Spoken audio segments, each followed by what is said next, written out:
Hi students, the last class you had studied about environment and the components of environment. Now we are move on another topic or another chapter, that is inside the earth. It's the same geography chapter, the second chapter, inside or interior of earth. Earth, what is the shape of earth? What do we refer that shape? Yes, that is geoid. And Earth is a dynamic planet. Do you ever think what happened or what happens the interior or inside of the Earth? We move on the interior part of Earth. We are going to study different parts of the Earth. I think you all of you know that onion. How it is shaped, we are not bothered about shape. But we know that the onion is like different layers. We know that. Like same like onion, the different layers are on earth. And the uppermost layer of our earth is called crust. And the first point, the uppermost layer of the earth, or the thinnest layer, it is known as crust. The crust, it consists of continental portion and it also have oceanic floors. That means the crust, some of the portion, the crust upper layer of the earth, some of the portions are continental. Continental means land portion, and that is a 35 kilometer, it has a land portion. And only 5 portion it is an oceanic flows. And since oceanic flows means related to water. And these both continental masses and oceanic flows, it consists of several minerals. Minerals that you know. Examples, what are the examples for minerals? Iron, manganese, magnesium, different minerals that you know. And the continental, the upper layer of the crust, upper layer of the earth is known as crust. And this crust consists of continental portion and oceanic flows. And the continental portion or the continental masses include different minerals. And the first one, the continental masses, it include two important minerals. Yes, the continental masses consist of two important minerals, that is silica and aluminum. These portion combined together, it is known as Cl. I am repeating, the continental masses consist of two important minerals. One is silica and second one is aluminum. So this portion is known as, the continental portion is known as Cl. And the oceanic flows, it also consists of several minerals. And the major consist of oceanic flows, they are silica and magnesium. So silica and magnesium, this portion it is known as seema. First point, the uppermost layer of earth is known as crust. Second point, the crust, it consists of continental flows or continental masses or oceanic flows. And the continental portion, it consists of two important minerals, that is silica and aluminum, so that is known as Cl.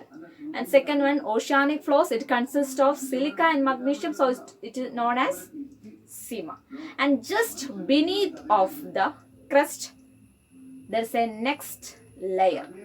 We are move on the next layer of the earth.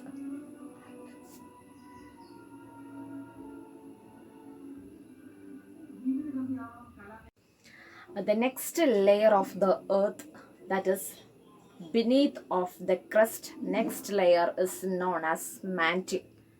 And beneath 2900 kilometers from crust, the inner layer, and it has, this layer is known as knife. and here nickel and iron content are there. So the inner core, it has very high temperature and high pressure is always there. The next topic, minerals. We know that the earth crust is made up of with various types of rocks. Rocks means പാറകൾ. And any natural masses of mineral matter that made up of the crust is known as rocks. Rocks are different types on the basis of their color, size and texture. Basis of color, size and texture. What are the three types of rocks? What are they? First one, igneous rocks. Second one, sedimentary rocks. And third one, metamorphic rocks. Three types of rocks on the basis of their size, color and texture. Okay, we can go through the detailed study of these three different types of rocks. Here have the detailed study of different types of rocks. And the first one, what is it? Igneous rocks. Interior of the earth, it comprises lot of pressure and high molten things out there. And from the molten magma, അതായത് interior of എർത്തിൽ ചൂട് കൂടുതലായിരിക്കും. അവിടെ കാണുന്ന ദ്രാവകങ്ങൾ മോൾട്ടനായ സാധനങ്ങളാണ് ലാവയും ആൻഡ് മാഗ്മയും. So when the interior of earth we are studying, and when the molten magma, it cools and it's solidified and it becomes the part of earth crust, is known as igneous rocks. How igneous rocks are formed? When from the interior of the earth, the magma, it becomes cools down and it solidifies and it becomes the part of solid part, and thus formed a type of rock, and that is known as igneous rocks, or otherwise it is known as primary rocks. And this igneous rocks, it's two types. The first one, intrusive igneous rocks, and second one, extrusive igneous rocks. And intrusive igneous rocks means when the molten magma, it cools down and it becomes the part of the interior earth, and it become part of that rock, is known as intrusive rocks. Best example for intrusive rock, it's in a granite. And second one, extrusive rocks. Extrusive or exterior means outside. When the molten magma, it cools and it becomes solidifies and it becomes the part of the outer layer of the earth or outside the earth, it is known as extrusive igneous rocks. I'm repeating, igneous rocks means when the molten magma, it cools and it becomes solidifies, this formed rock is known as, this type of rock is known as igneous rocks. Igneous rocks, it's two types, intrusive igneous rocks and extrusive igneous rock. Intrusive igneous means when the molten magma, it cools down and it becomes solidifies in the interior part of the earth, is known as intrusive igneous rocks. And the second one, extrusive igneous rocks, that means when the molten magma, it cools down and then it solidifies and become the part of the upper part of the earth, and thus form extrusive igneous rock, and best example is basalt. And the second classification of rocks, that is sedimentary rocks. What is sediments? Sediments means when we know that rocks are there, and these rocks may be rolled down and this may be hit with each other and it become smaller particles formed, and these smaller particles of rocks is known as sediments. And how the sedimentary rocks formed? And these sediments are transported and easily moved due to the help of wind and water, and this become compressed and harder and thus formed a different layers of rocks, is known as sedimentary rocks. I'm repeating, sediments means we know that rocks that you know, and this rock sometimes it's a crack, വിള്ളലുകൾ സംഭവിക്കാം, and this rock may be hit, പരസ്പരം കൂട്ടിമുട്ടാം, and these rocks maybe completely as a result of crack and hit, small pieces may be create or made. അതായത് പരസ്പരം കൂട്ടിമുട്ടുമ്പോഴോ ഉരുളുമ്പോഴോ വിള്ളലുകൾ സംഭവിക്കുമ്പോഴോ പാറകൾ ചെറിയ ചെറിയ പൊടികളാവും. ഈ സ്മോൾ ഫ്രാഗ്മെന്റ്സിനെയാണ് നമ്മൾ സെഡിമെന്റ്സ് എന്ന് വിളിക്കുന്നത്. And these sediments it's transported or loosened sediments are transported with the help of wind.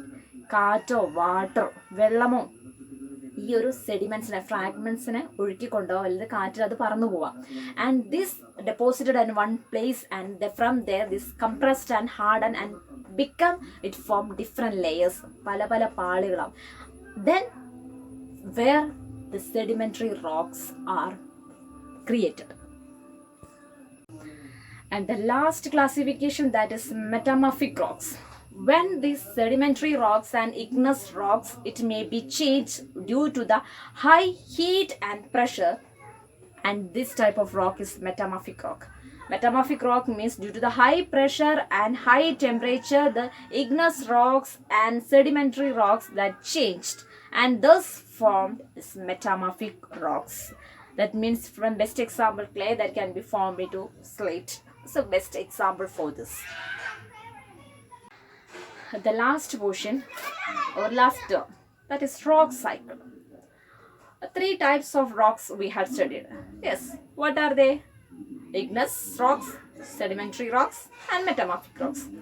And all these rocks may be changed due to different or certain conditions.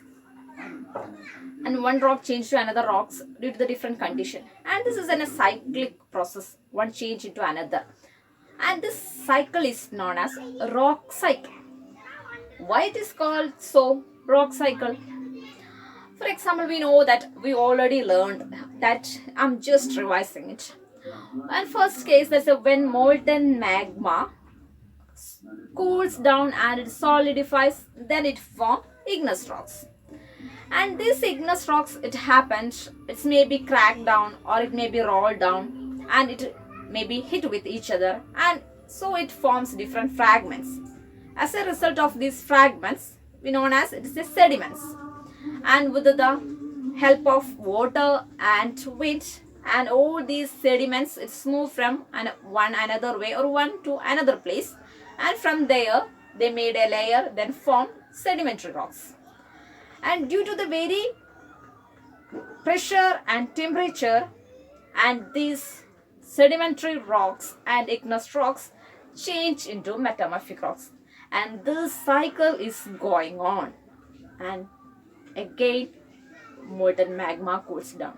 So that's why it is known as a rock cycle.